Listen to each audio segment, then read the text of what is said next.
కుదిరితే పరిగెత్తు, లేకపోతే నడు. అదీ చేత కాకపోతే పాకుతూపో. అంతేకాని ఒకే చోట అలా కదలకుండా ఉండిపోకు.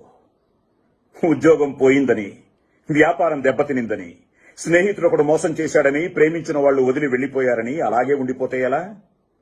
దేహానికి తప్ప దాహానికి పనికిరాని ఆ సముద్రపు కెరటాలే ఎగిసి ఎగిసి పడుతుంటే తలుచుకుంటే నీ తలరాత ఇంతే అన్నవాళ్లు కూడా నీ ముందు తల దించుకునేలా చేయగల సత్తా నీది. అలాంటిది ఇప్పుడొచ్చిన ఆ కాస్త కష్టానికే తలం చేస్తే ఎలా? సృష్టిలో చలనం ఉన్నది ఏదీ ఆగిపోకూడదు. పారే నది, వీచే గాలి, ఊగే చెట్టు, ఉదయించే సూర్యుడు అనుకున్నది సాధించాలని నీలో కసి కసిగా ప్రవహిస్తోందే, ఆ రక్తంతో సహా ఏది ఆగిపోవడానికి వీల్లేదులే. బయలుదేరు.